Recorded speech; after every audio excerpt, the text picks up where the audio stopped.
thank you, Brother Lamb, for inviting me for the day. And I love the theme, belong. If you around Brother Lamb long enough, it can make anybody feel belong. Huh? I like that guy. I love that guy. He is one of the most unbelievable guy I ever been with. And I mean that. I wish I was with somebody like him every weekend. But there is one more thing you told me to tell them, and I forgot. Huh? Thank you. I've been doing this for 45 years, and many people come up to me and say, David, tell me a funny story of what have happened in the ministry 5 years ago. True story. I was on my way down to Arkansas to preach in Monticello, Arkansas. Anybody here from Arkansas? I was born in Jonesboro, Arkansas. Anybody from Arkansas? Arkansas is the land of opportunity.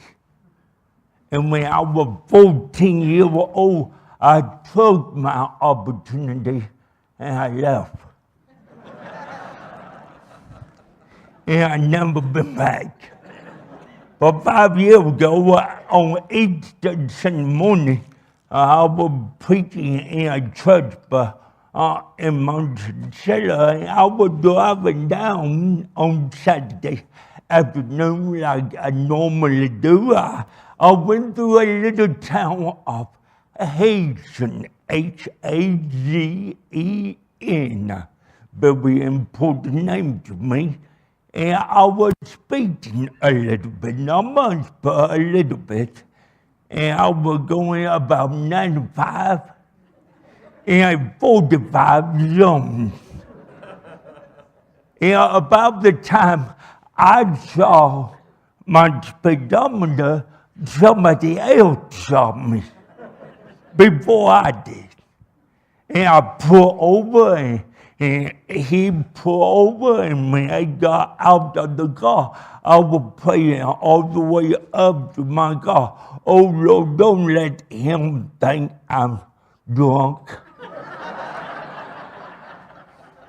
Because going 95 in a 45 zone, you either drunk or drunk. But when he got to my window, my doorway, and I gave him, I already had it out, my driver's license and my car registration, and I said, Officer, I'm guilty. I'm so sorry, I'm guilty. He looked in the car window, he said, are you that preacher on TV? I'd say, yep, I'm the one. You know, my mama made me watch you. That really happened. My mama made me watch you one night. And I wanted to order those 4 DVDs on that Falwell. You know which one I'm talking about. I'd say I should do. Do you have any of those 4 DVDs? I'd say, it's your lucky day. And I got out of the car and I was giving him my 4 DVDs, and he said, well, my sister loves you too. I said, well, bless God, let's give her the 4 DVDs. And after I gave it to him, he said, how much do I owe you? I said, nothing. I said, have a good day. Thanks for the DVD, never a word said about 95. It had 45 songs. A week later, eight days later, I was in the Peabody Hotel in Little Rock, Arkansas.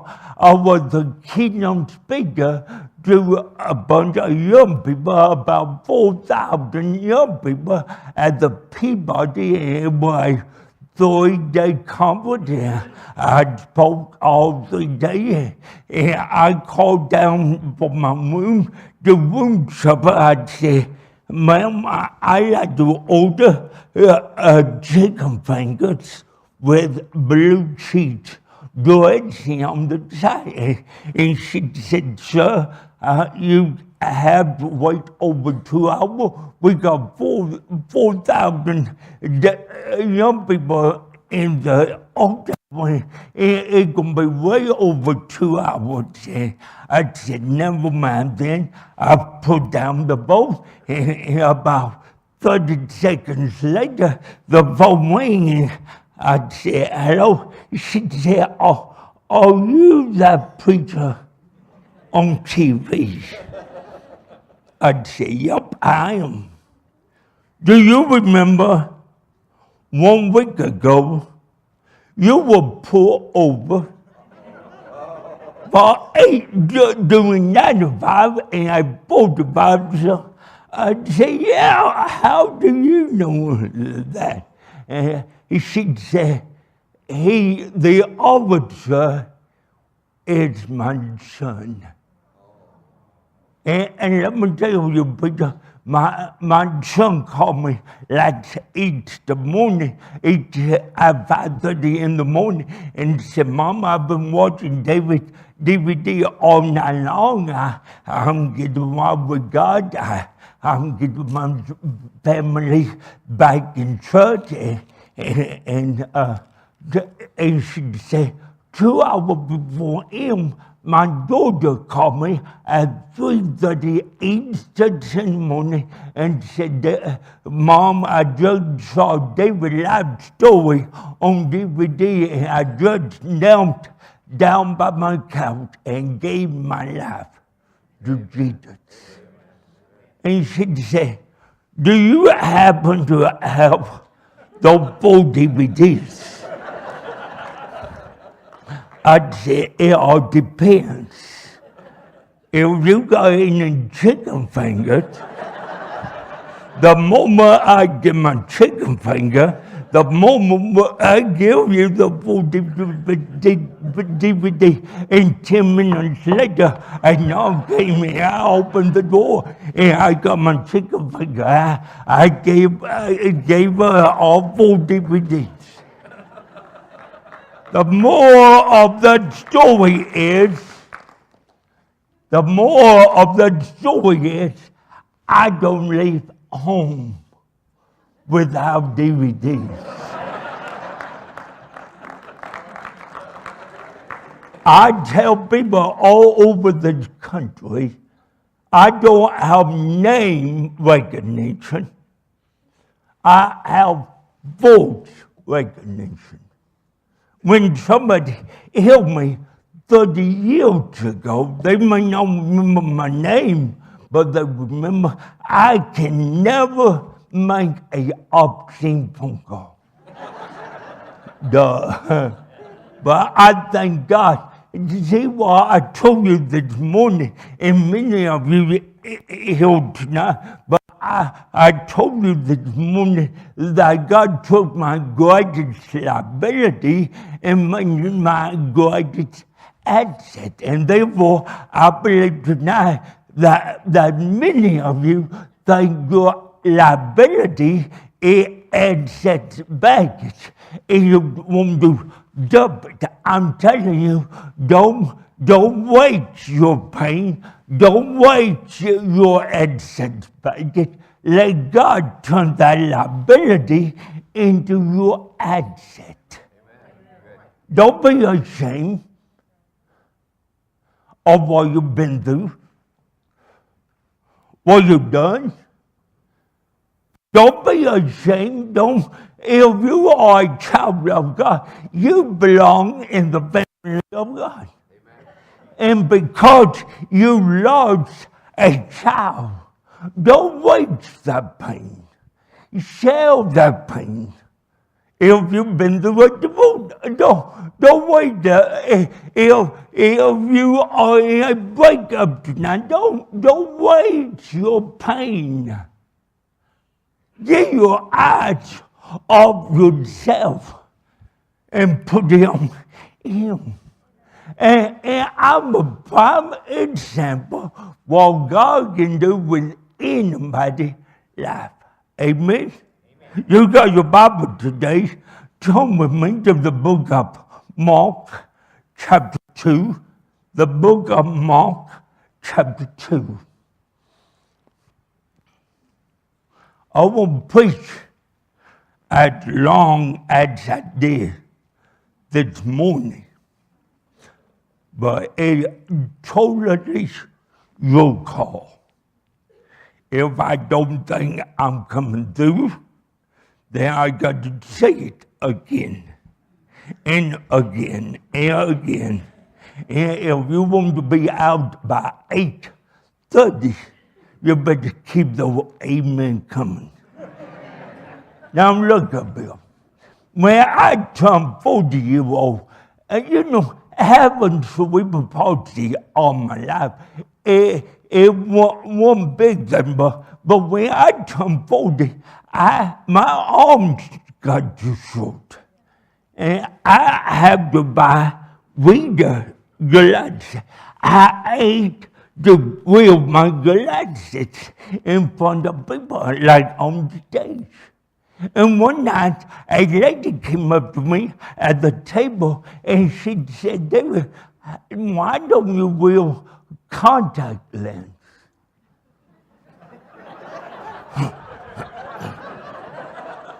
Really? How dumb can you be? Somebody asked me, "Do you own a gun?" No, I don't own a gun. I love my 2 feet. But Mark chapter 2, let me set the story up. 4 guys, 4 men on the outside had a crippled friend of palsy, the Bible says. And the Bible said they were looking for Jesus. And they found Jesus in a house in Capernaum. And Jesus was teaching the word of God to them, and to the people in the house. But the 4 friends had one friend on the outside wanting to get him on the inside, and the only way they could get the friend in, they climb up on the roof. Do you remember that? Do you remember that? They tore up the roof, they lowered the corpse man down in the middle of the room. In verse 5 in chapter 2, let's look at it. Chapter 2, verse 5. And when Jesus saw their faith, and when Jesus saw their faith, and when Jesus saw their faith, he said unto the sick of the palsy, "Son, thy sins been forgiven thee." I love the other translation. Jesus said, "Son, take up your bed and go your way." And tonight, I want to tell you, many of you, no, I'm sorry, all of you have a crippled friend. They may be whole on the outside, but somebody you know or crippled on the inside. Maybe it's you. See, People judge me by my cerebral palsy, but it's not what I am on the outside. It's everything I am on the inside. And I was be crippled on the outside, any day they crippled on the inside. Every one of you have a crippled friend. And it's your job to take them to Jesus. And tonight, I want to give you 4 words to think about. Number one, the 4 men took the time to take their friend to Jesus. They took the time to reach out and touch their friend. And people, if we are to do what the Bible said, if we are going to be about the Father's business, we have to take the time. You'd say, David, I don't have any more time. I'm too busy. I'm involved with my job. I'm involved with my family. I'm involved with my church. I don't have any more time to give. And people, I'm telling you, if we are too busy to reach out and touch our friends, we are too busy. This morning, I told you about being born dead. About 18 minutes when I was born, the oxygen could not get to my brain. And I was dead for 18 minutes, and they laid me on a table against the wall 18 minutes. And everywhere I go, somebody come up to me and say, David, why did they do that? Why did they lay your dead body on a table? I always tell them, I was too young to remember. And I was dead. Duh. But I tell you what I've been told. My mama was dying, and my mama already gave birth to 10 babies. 2 of them died at birth or the day after birth. And therefore, I'm number 11. And I was born there in the hospital staff in the delivery room in 1953 in Jonesboro, Arkansas. They said, forget about the dead baby. Save the mama. The mama is more important than the dead baby. And I agree. And they put me on a table and they focused on my mom. I don't know who, I don't know how, I don't know why. But somebody in that delivery room, I don't know who, I don't know how, I don't know why, but somebody in that delivery room took the time to come over to that table and touch my dead body. And I'm alive tonight, I'm alive tonight, I'm alive tonight. Because somebody took the time. Where will I be if somebody, I don't have time to get involved with a dead baby. I got my own problems to work out. I can't be involved with a dead baby, but thank God somebody took the time.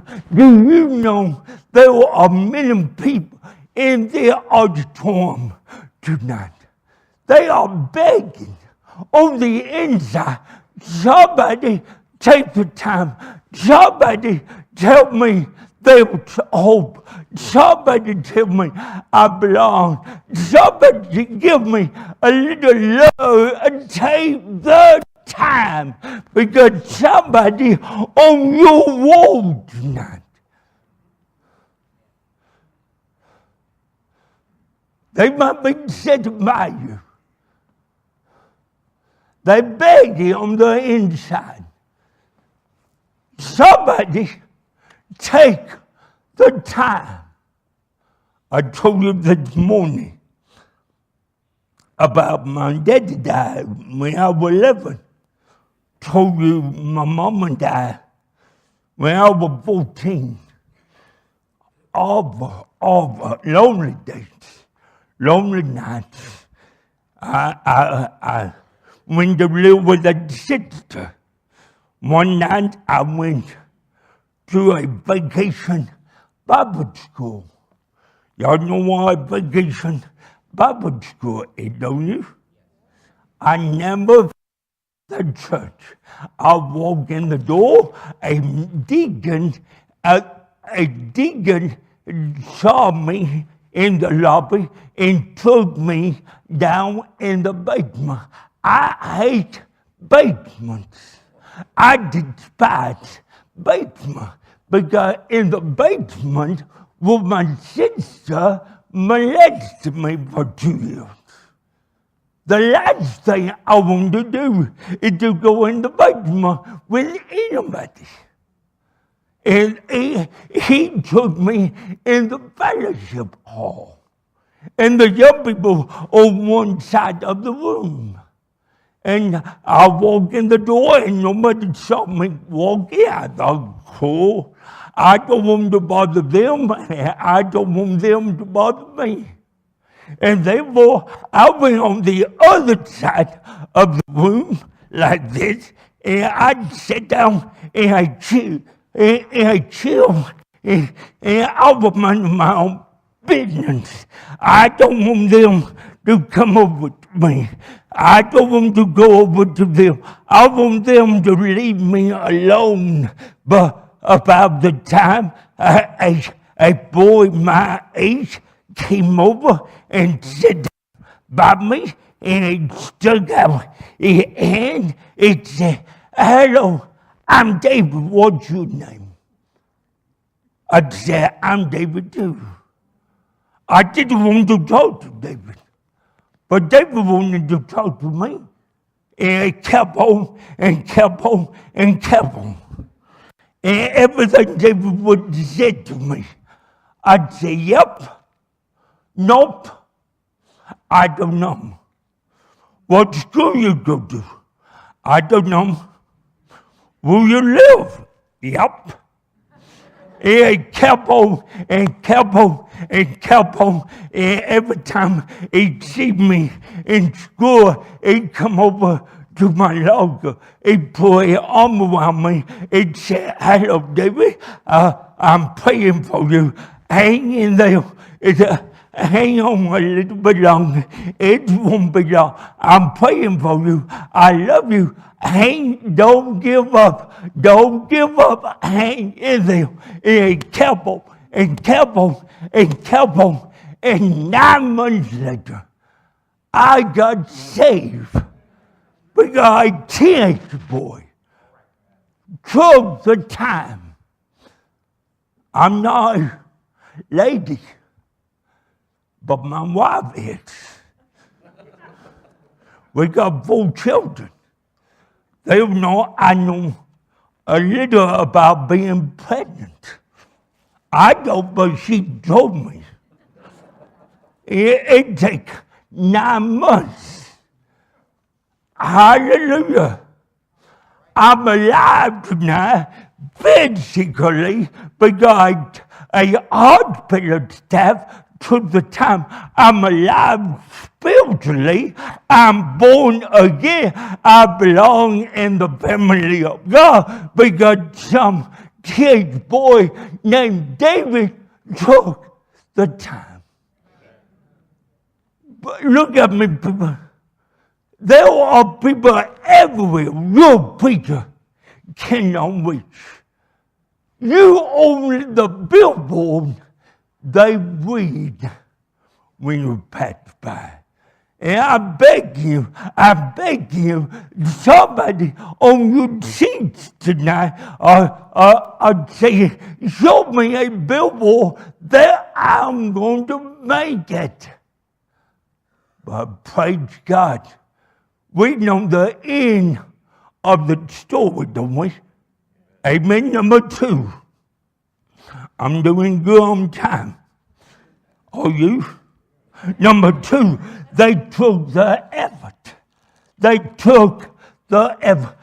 Brother Lamb, have you ever read the Word of God and daydream? Like, I wonder how the 4 men got 1 man up on the roof. Have you ever wondered that? The man was born a palsy. He was dead. What therefore did they go? 1, 2, whether or not healed and come, 3. You'd say, David, they did not do that. You don't know that they did not do that. I don't know that they did not do that. But I know they took the effort. And people, if we are going to be about the Father business tonight, we have to take the efforts. Brother Lamb, let me solve your dilemma. We are the lonely generation because of this.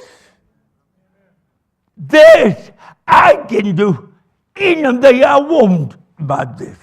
I hold the world in my hand. Although we can connect to the world, at the same time disconnect with the church family. It's easier to tell somebody. Believe it or not, you're going to laugh, but I do text. My children laugh at me. Every one of them, they put me on good texts. They can be on subject 11. I'm still on subject 1. But I get the job done. But people look at me. When the last time you wrote somebody a long hand letter? Do you do it today? It better do email, David. Do you do it yesterday? Long hand letter. Anybody? Do you do it Friday? Do you do it last week?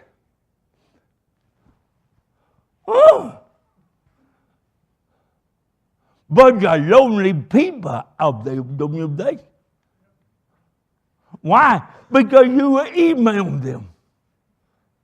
I went to my pastor's birthday party last year.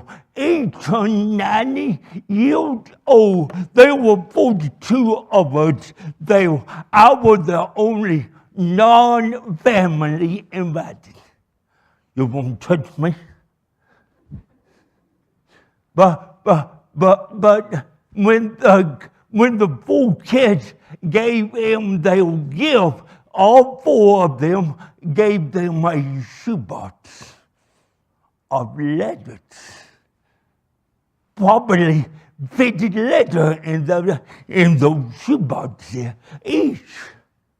I said, God, what are you doing? He said, they asked me what I wanted.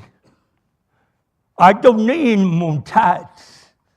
I probably won't only will 1 more when they put me in the ground.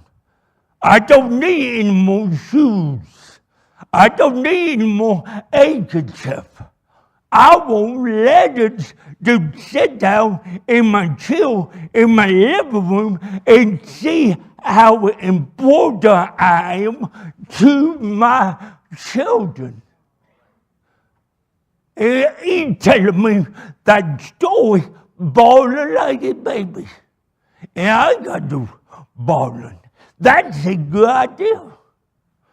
Don't buy somebody a gift. Write somebody. Tell somebody on paper your handwriting. Oh, my hand got all the way. Oh, get over that stuff.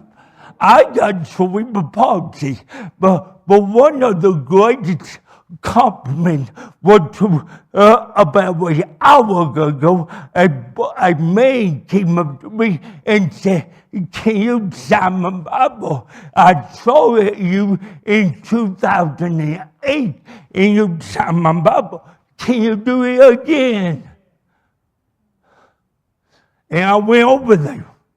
And I put the Bible down. My name is not the easiest thing for me to do. But I guarantee you, as long as he's held the Bible, he got my two names down below. Na. Therefore, when they make a movie of my life, that guy can make a boatload of money. I'm not selling my Bible, but I am selling David autograph. I'm only kidding about that. But people, do the toughest thing you have to do. Make people belong in your life. That's good stuff. I never said that before. I think I'm going to say it again. But let people know, write them a letter, and let them know what they mean to you. But you can do it on a computer, but I guarantee you, when they see the ink and the paper, the tears will come to their eyes, because they think somebody took the time and somebody took the effort. Are we on the same page? 1971, a friend of mine came up to me and said, "David, what are you doing right now?" I said, "Nothing." He said, "Well, I'm preaching a revival, and I want you to go with me and give your testimony." I said, "Tell you what?" He said, "Tell your story." I said, "How?" He said, "Well, I introduce you, and you to be on the pulpit, and you hang on for dear life and say, 'I love Jesus,' and sit back down." I said, "I ain't doing that." He said, "Why not?" I never spoke in church before, and I'm not going to right now. He said, "Yes, you are." "No, I'm not." "Yes, you are." "No, I'm not." "Yes, you are." "No, I'm not." "Yes, you are. I'm bigger than you are." And he was. He was a bivocational preacher. Therefore, he had to have a day job to put food on the table. Are we on the same page? Huh? His day job, my friend's day job, every morning he go to work at 2 a.m. And for 4 hours, my friend baked donuts. He was a donut baker. My friend weighed 350 pounds. It looked like a donut. He even got the donut hole. Duh. But it was big. I said, "Please don't make me." He said, "You can go." I said, "I'm praying for you on the front seat, but I'm not speaking." We got to the church. They were standing room only. My friend told me to sit down, and we started introducing me. Brother Lamb, I've been shaking all my life, but nothing like that. Nah, I got to shaking it. And I got up on the stage, and I grabbed all of the pulpit, and I hung over their life, and I said, "I love Jesus." And took 10 minutes to tell them my love for him. My friend got up He was supposed to preach the message. But my friend got overwhelmed by the power of God. Because everybody in that auditorium, he told me later, everybody was crying. They were not dry eyed, and my friend wanted to preach. God locked both jaws. You know, God can do that. And my friend could not speak. He was speechless.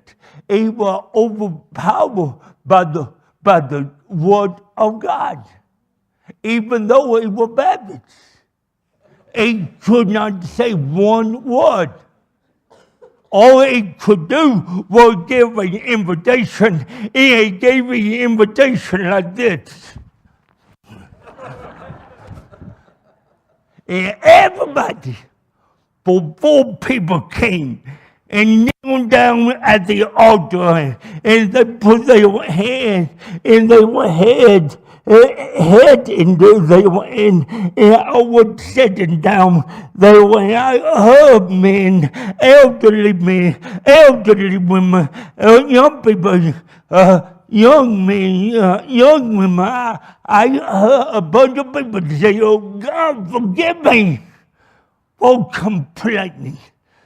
Oh God, if you can use that man, you can use me." And that's the night God called me to preach the gospel. I'm a preacher today. Because I don't man took the effort. I believe with all my heart when I stand and speak all over the nation, week in, week out, angels stand and salute. Oh, not me. They saluted a donut man. They saluted a teenage boy. They are saluted a hospital staff. Heaven is applauding right now because I'm on stage, not because of anything I done, but all what they done in me. And thank God somebody took the effort. Number three, they took the risk. R-I-S-K. What did I spell? R-I-S-K. Believe it or not, I took speech therapy 18 years, 5 days a week. I do now. I conquer my sounds mostly, but I'm doing wonderful now compared to back then. And I conquer every sound almost, but the odd sound. The odd sound I could not get down. Say the odd sound with me. Do it again. Like my name is David Wing,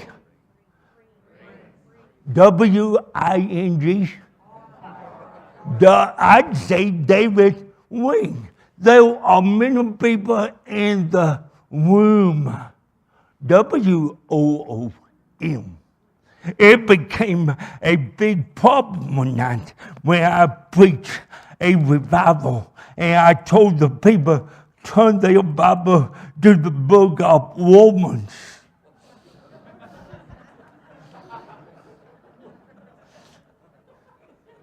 And a man came up to me in the lobby. He gave me a Bible. It said, David, can you find me the book of W-O-O-M? OMANS. I took the Bible and I slapped him. It's legal if you use the Bible. But they took the risk. They climbed out on a limb for their friend. Why don't we do that anymore? We don't get out on a limb because we are so afraid somebody gonna come and chop off the limb.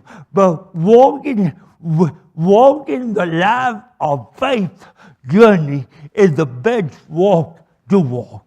But when you walk by faith and live by faith, you take a huge risk. Like every time I get on a limb by telling somebody, God called me to preach, my preacher come along and chop it off. And he chopped off many of them. He did not know there were many limbs on the tree, and I never did fall all the way down at the ground. I grab over and grab over and grab over. I came 3 times to tell my preacher, God called me to preach. He sent me back to his seat, and the voice, he told me, don't come again, don't ever come again. The 4th time I came and I said, preacher, God coming to preach. I know you're not going to believe me, therefore I got to spend my life making you eat crow. And I'm happy to tell you, my 91-year-old preacher, God keep him alive. And for 45 years, he's been chowing down. I took a huge risk by answering the call to preach and the call into evangelism. Who do you know been doing a job for 45 years and still don't know what the pay scale? My wife asked me, can I do the budget? I said, you can when I get home. She said, why don't you say that? I said, baby doll, we've been through this 1,000 times. You know I don't know what they're going to pay me. And she said, I've been living with you for years, and you're still saying that. I said, I told God, I live by faith. Whatever the people give me is enough. And therefore, I don't know if they're going to love me or not. And my wife said, can you be nicer? I said, maybe. But my friend, the older I get, I'm proud to tell you, the older I get, God's still coming through.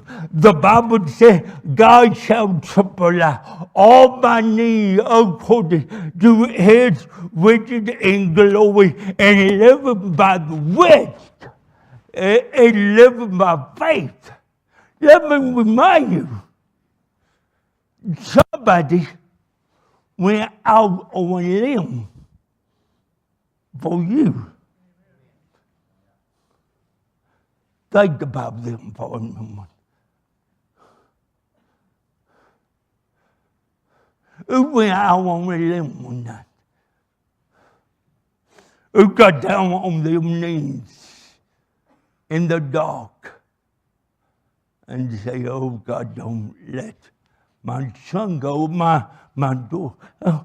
When the last time you went to the bathroom and saw an open Bible in your bathroom with tears stained?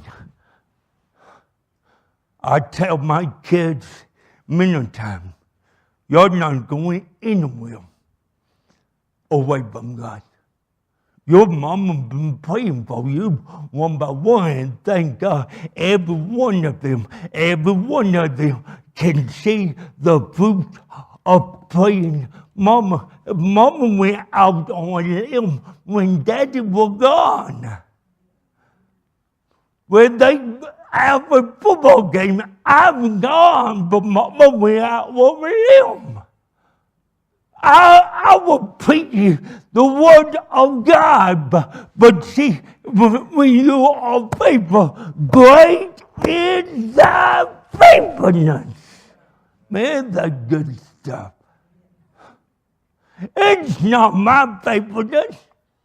It's His faithfulness.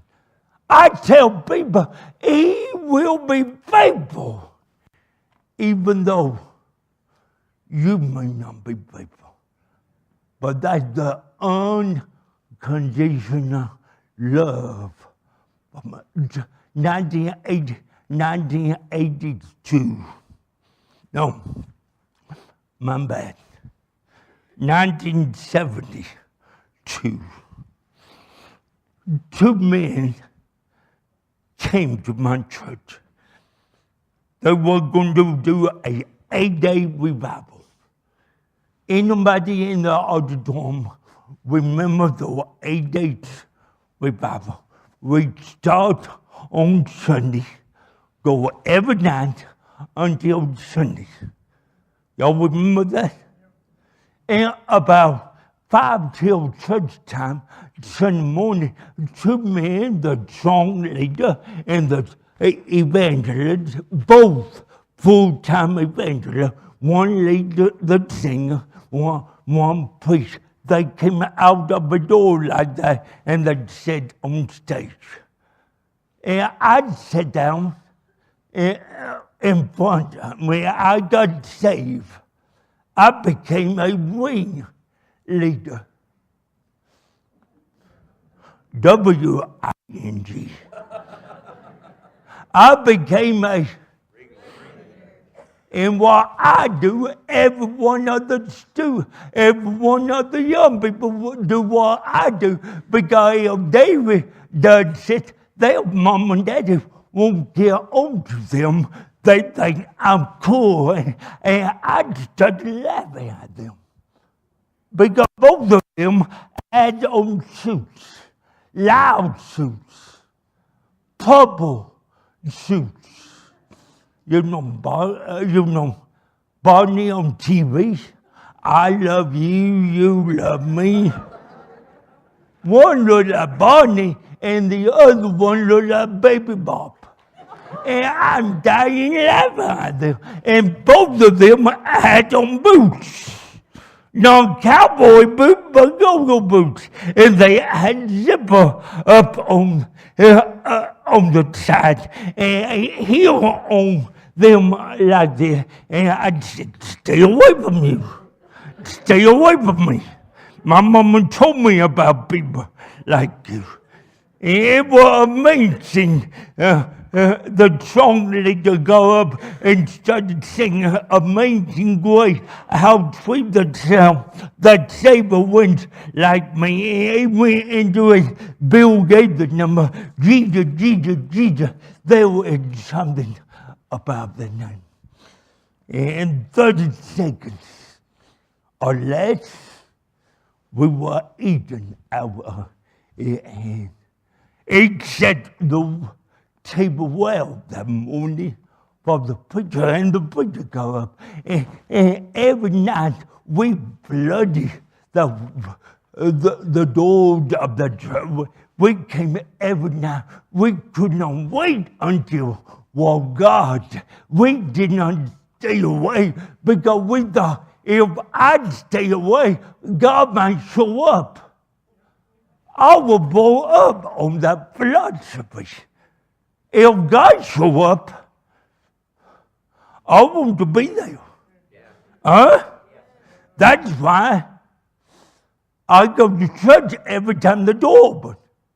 When I got saved, I went up to my preacher. I said, preacher, given the most good job in the church. I want a job that nobody wants. And my preacher gave me a job of cleaning every bathroom. Every Monday morning, every Thursday morning, I will be on my knees cleaning the bathroom.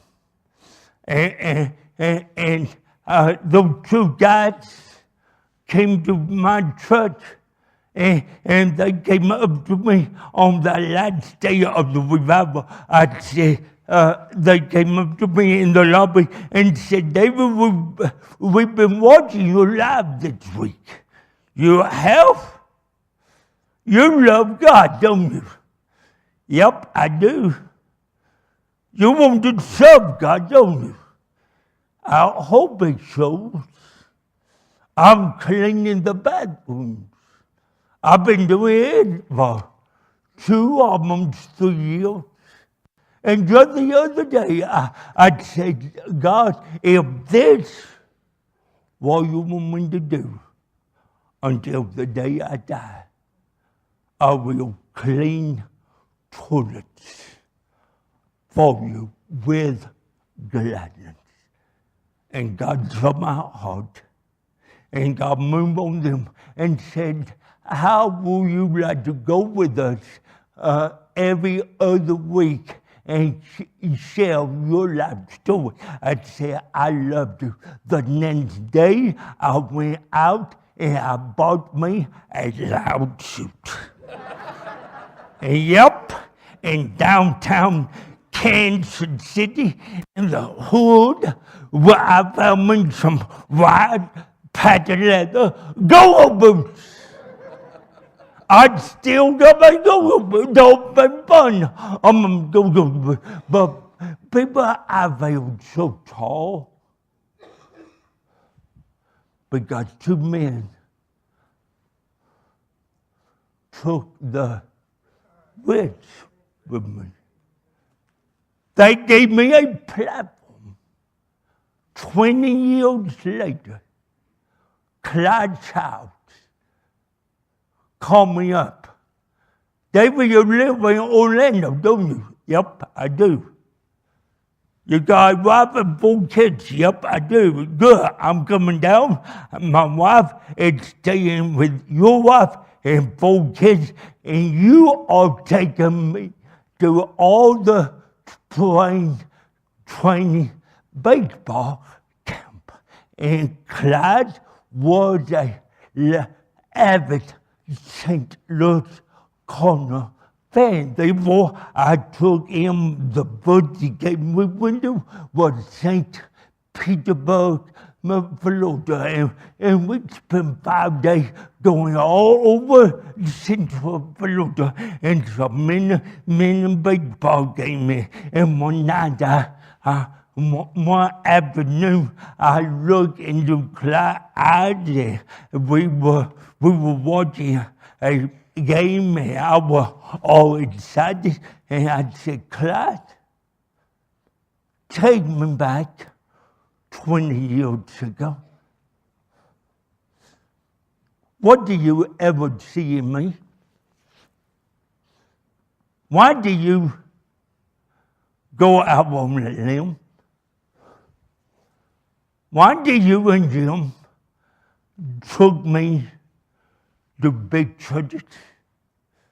And I said, David, you were the topic of conversation every night at the hotel. We could not get you out of our mind because we knew God got great work for you, but we said, God, if we can be only the avenue to get him started, we are. And Clyde said, I did not tell you all the stories. You remember one church, First Baptist Atlanta? I'd say, you mean Dr. Charles Stanley? Yep. Do you remember when you met Dr. Stanley in the auditorium, and he had to excuse himself, and he wanted me to come along. I said, I should do. I remember that. What did he want? He said, he took me back in my office and said, the class, David on speaker, David will never preach in my pulpit. I will never help David. He said, why? I said, Dr. Stennett said, Clyde, I can't even understand the dude. I'm going to have egg on my face. And when people going to be in Clyde, I love him, people Clyde. He went to bat for me every time. He said, Dr. Stanley, I promise you, if you let David share his life story, your people will never be the same. And Clyde said, okay, Clyde, but it's on you if it's coming down. He said, yes, sir. And I spoke week after week, and every other week on Thursday night. I wonder why Charles Stanley, every time he'd see me now, he'd give me a big old hug. I know why he loves me now, because the first time he wanted to shut me down. And I love Dr. Stanley. That's not the point. But if I name Dr. Joey Falwell, how many of you know the name? What about David Jeremiah, Charles Stanley, Dr. Dobson, John MacArthur, John Hagee. Let's do that again. John Hagee. Big Bad John. I've been with him over 21 times. You know that name. But how many of you know Clyde Childs? Clyde Childs. How many of you know Jim McNeil?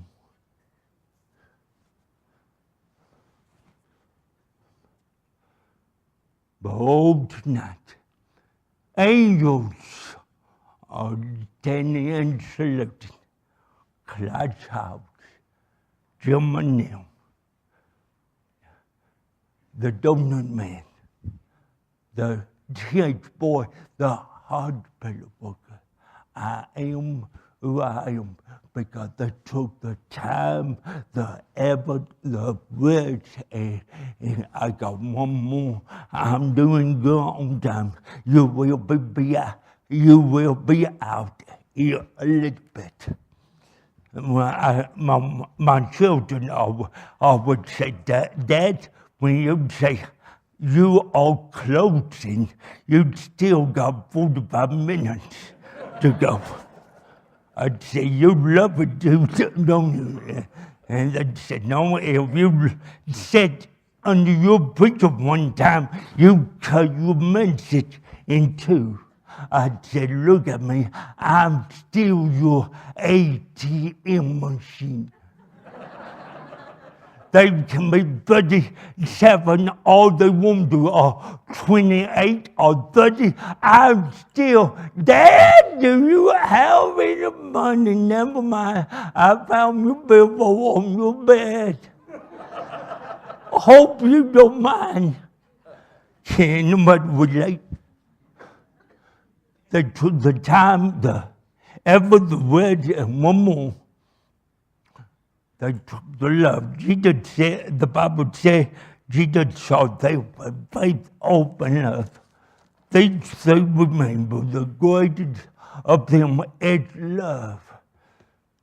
Jesus said, they will know you are my disciple because you have, for one another. And I love the way Paul put it in Corinthians. He said, though you might speak with tongues of men and angels, but have not love, you've nothing but a tinkling cymbal. And people, I have been to over 7,900 churches. And many of them, sorry to say, are tinkling cymbal. Not by my definition, but by the Bible. It's one thing to say, I love you. It's another thing to show it. When I found my wife, the night we got, when I say I do, she'd say I do, we did. Let me take you about 2.5 years. I was preaching a 5-day revival in St. Charles, Missouri at the First Baptist Church. And they were 18-year-old girl came up to the table. I was 25 at the time, and that 18-year-old girl came up to the table, and she did not ask me anything. She did not say anything. I did not say anything. I did not open my mouth. But in my mind, I was thinking, oh, baby. You are so hot. I love to take you out, but she left. And the next night she came back and she still looked at the same albums on the table. And I'd say, I sure would like to get to know you better. And she'd say, I'd like to get to know you better too. I'd say, oh baby, if my mama could see me now. And I took her to Burger King. I bought her a 59-cent Coca-Cola. Big deal back then. Because they told me nobody's going to love me. Nobody's going to fall in love with me. Nobody will remember me. I thought if nobody's going to fall in love with me, why spend money? And I took her to Burger King, 59-cent Coca-Cola. 2.5 years later, we at the same church, at the same altar, singing our vow. And we've been married for 37 years. But listen to me. I never known what love is, what love was, until that night.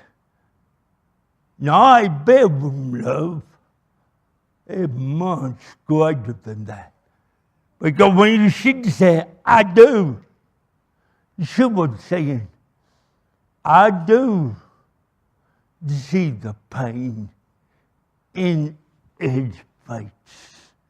I do see the frustration come over him when somebody don't understand him. I do see him trying to fill up his plate with food. I do. I'm the one. I told you this morning, it took me 45 minutes to butter my buttons. Do you remember that? But you know what God did? God gave me a wife who loved to butter my buttons. Ain't that good? When I eat, I shake. Not bad, but I do shake. When you eat with me, watch out for flying food. I can put a wad of mashed potatoes on the wall, fit faster than any kindergarten. I got it down. How many of you been to a buffet, B-U-F-F-E-T. What do you do at buffet? You go down the line, you give what you want, but I've never been through a buffet line by myself because I cannot handle my plate. I got to hold my plate with two hands. I know you don't understand this, but I can put a plate. I cannot put food on my plate. But you know what God did? God gave me my wife who loved to fill my plate at the buffet. One quick story about my birthday. I got about 4:30 one morning and I going to take off on the plane at 6 from Nashville Airport, and I was getting ready, and hurry up, I get the moon shaker, and another one coming together. I could have buttoned one button, but I knew my wife, who was laying about 10 feet from me, she was 5 miles from Jupiter, on the other side of Jupiter. By the way she was snoring. How many of you can witness?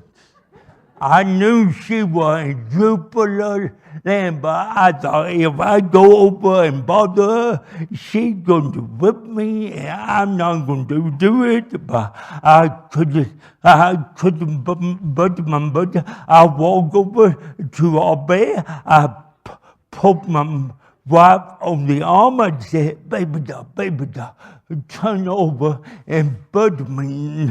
I can't put butter in the butter. And she turned over and butter everybody, and she was still snoring. That's the truth. They say if you do it long enough, you can do it in your... I can witness that, but my wife filled my plate. The wall at my house, W-U-L-E, the wall. And nobody sat down at the table until Daddy's plate is filled. I like that. I didn't do that, my wife did. When my wife don't do it, my children fill my plate. I got 4 kids and 3 dogs.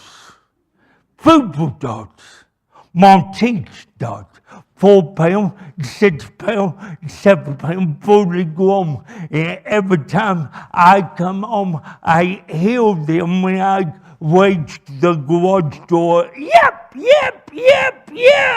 They would drive me and say, yep. And finally I learned dog lingo. And finally I learned what they were saying to each other. When I come home, they'd say, oh boy, Daddy home. When Daddy home, Mama cook. When Mama cook, Daddy eat at the table. And every time I'd sit down on my seat at the table, I'd go through shake all you want to, Dad. We got you covered below. And they all 3 are dead today. They probably die of table food. But I did not give it. Many of you wonder, what's the whack? I get pneumonia about 4 times a year. Because my saliva, and if you only knew half of it, my saliva don't work the way you'd say, and some slip in my lungs. And my doctor said, David, We got to do something about you. You be in the hospital by pneumonia. Can you drink water? No. Can you drink water? No. Can you drink a cup? No. Don't ask me to do that. And we both thought of the rag. That wet rag. And that's where I get my water from. Megan gave me a cup of water tonight. Can you see that cup of water? Let me move this stand. I hope I don't break anything. But if I do, take it out of the love oven. But I will tell my wife. But there's the water. I want that, but only get out that.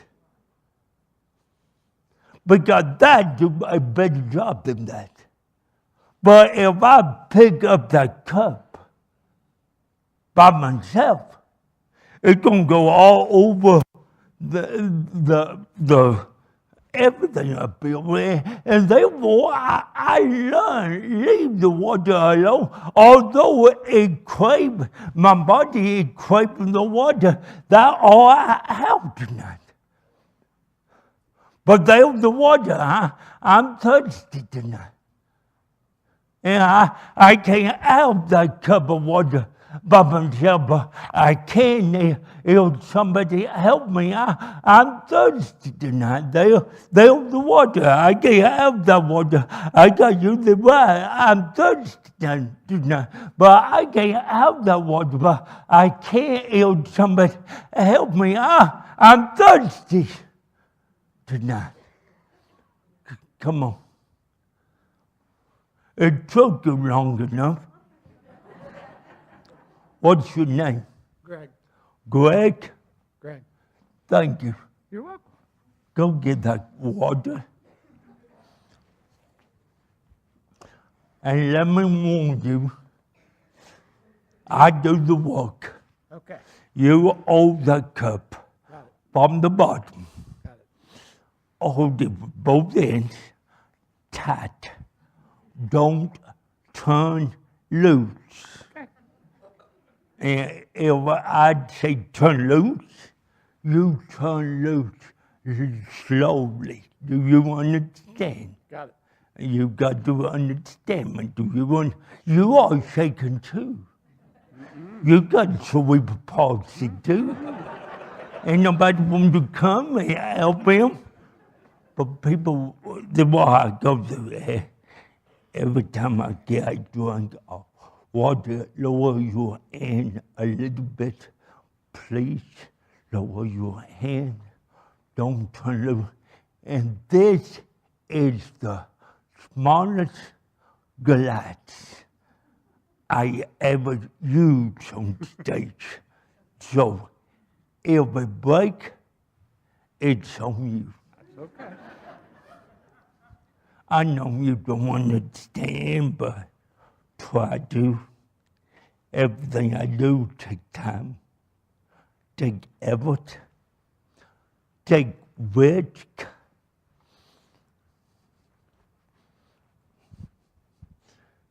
Can you give me a little more cup, let of your air? Megan, where are you? What were you thinking?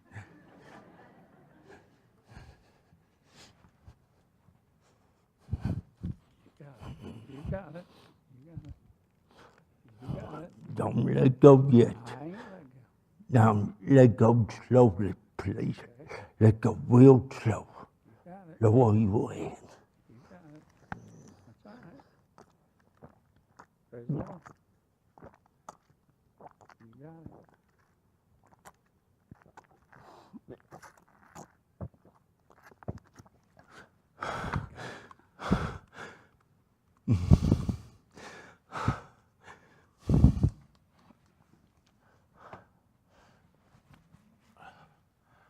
I'm not thirsty anymore. Praise the Lord. Because somebody took the time. Somebody took the effort. Somebody took a huge. I believe that, don't you? Amen. And somebody got chills in your heart. That tells me you love me. Thank you for doing that.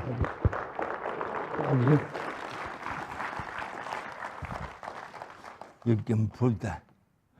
Now let me close. How many of you wanted to come when I asked you to come and help me on stage? How many of you thought about coming? How many of you wanted to come? Where did it go? Huh? Are you out the door? Let me go. That's a good way to leave the church. The little dog. Well, one more time. How many wanted to come? Pull your hand way up. Both ends. Why didn't you? Huh? Why didn't you? What's your name? Craig. Huh? Craig. Craig. You wanted to come. Did. Why didn't you? I was unclear. I can't hear you. I was unclear. Unclear. You mean you could not understand me. Let me do it my way. You blew it.